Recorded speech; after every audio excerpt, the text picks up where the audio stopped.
اٹھو بھیا یہ ماں جائی آئی، زینب آئی یہ دے دہائی، اٹھو بھیا یہ ماں جائی آئی، سر پہ میرے نہ تھی کوئی چادر، دیتی کیسے کفن میں برادر، سر پہ میرے نہ تھی کوئی چادر، دیتی کیسے کفن میں برادر، کتنی مجبور تھی زہرا جائی، اٹھو بھیا یہ ماں جائی آئی، زینب آئی تی دہائی، اٹھو بھیا یہ ماں جائی آئی، زینب آئی یہ دیتی دہائی، اٹھو بھیا یہ ماں جائی آئی، پہلے دشت مصیبت نے لوٹا، جو بچا قید خانے میں چھوٹا، پہلے دشت مصیبت نے لوٹا، جو بچا قید خانے میں چھوٹا، بانوں کی لٹ گئی سب کمائی، اٹھو بھیا یہ ماں جائی آئی، زینب آئی یہ دیتی دہائی، اٹھو بھیا یہ ماں جائی آئی، زینب آئی یہ دیتی دہائی، اٹھو بھیا یہ ماں جائی آئی، سر پہ میرے نہ تھی کوئی چادر، کیسے دیتی کفن میں برادر، سر پہ میرے نہ تھی کوئی چادر، کیسے دیتی کفن میں برادر، کتنی مجبور تھی زہرا جائی، اٹھو بھیا یہ ماں جائی آئی، زینب آئی یہ دیتی دہائی، اٹھو بھیا یہ ماں جائی آئی، زینب آئی یہ دیتی دہائی، اٹھو بھیا یہ ماں جائی آئی، جب وارد مدینہ ہوئے عابد حزین، پہنچے مزار فاطمہ زہرا کے جب کریں، صغرا کے ساتھ مادر عباس آ گئی، سجاد سے سوال کیا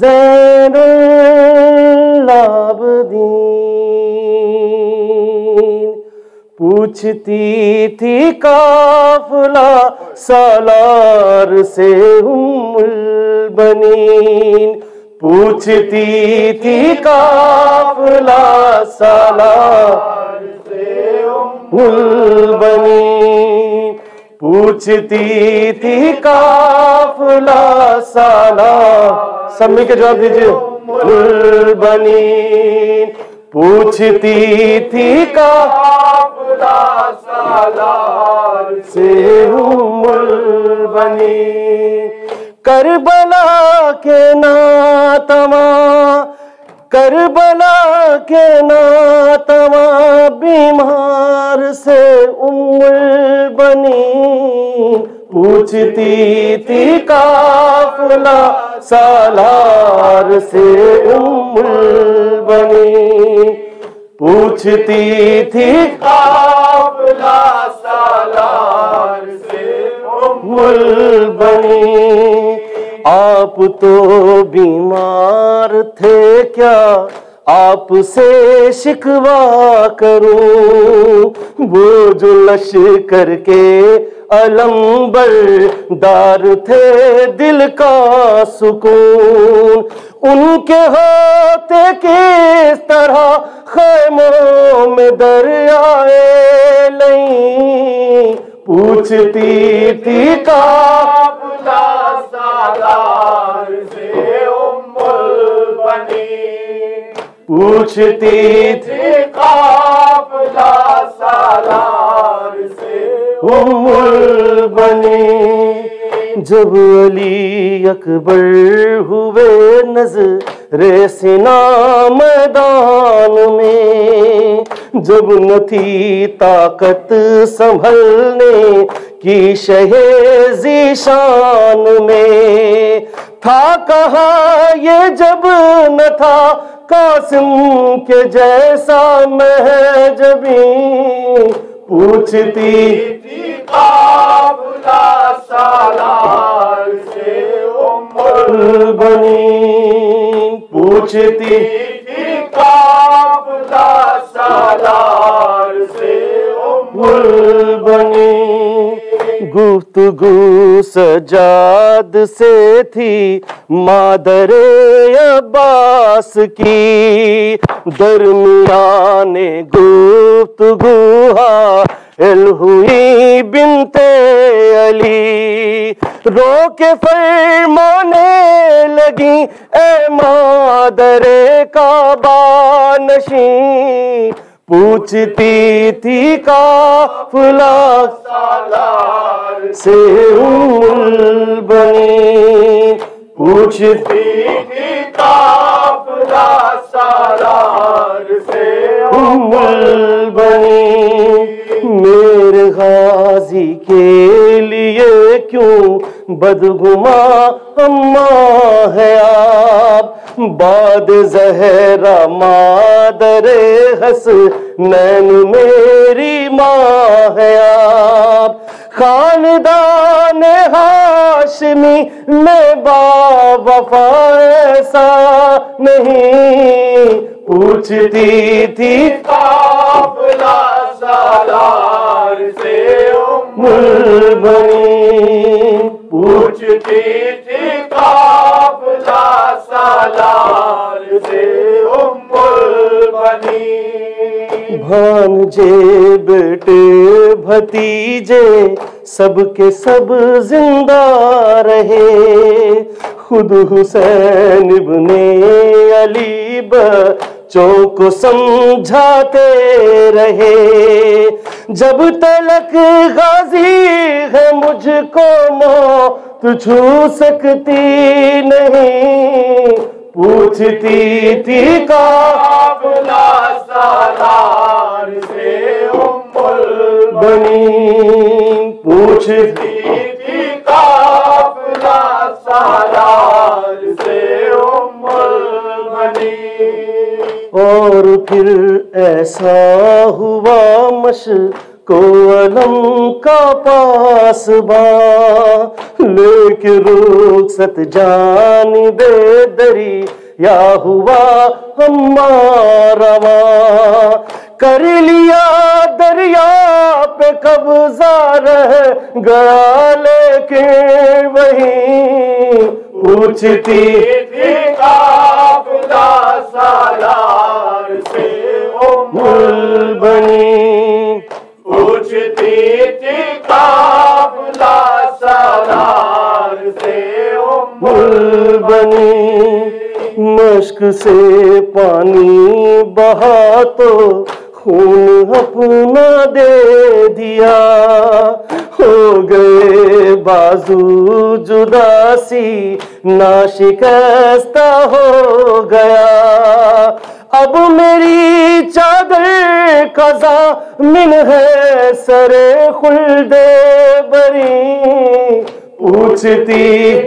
قافلہ سالار سے ام البنی، پوچھتی تھی قافلہ سالار سے ام البنی، اب نہ کہیے گا خدا را کچھ میرے عباس کو، پی گیا جو القما سے مشک بھر کے پیاس کو، فخر سے کہیے کہ ماں عباس سا کوئی نہیں، پوچھتی تھی قافلہ سالار سے ام البنین، پوچھتی تھی قافلہ سالار سے ام البنین۔ مادر عباس نے سجدہ کیا پھر شکر کا، کر چکی زینب جو غازی کی وفا کا تذکرہ، اور ریحان و رضا ام البنی خوش ہو گئیں، پوچھتی تھی قافلہ سالار سے ام البنی، پوچھتی تھی قافلہ سالار سے ام یا حسین یا حسین یا حسین یا حسین یا حسین یا حسین یا حسین یا حسین یا صلوات بر حسین۔ محمد وآل محمد صلی علی محمد۔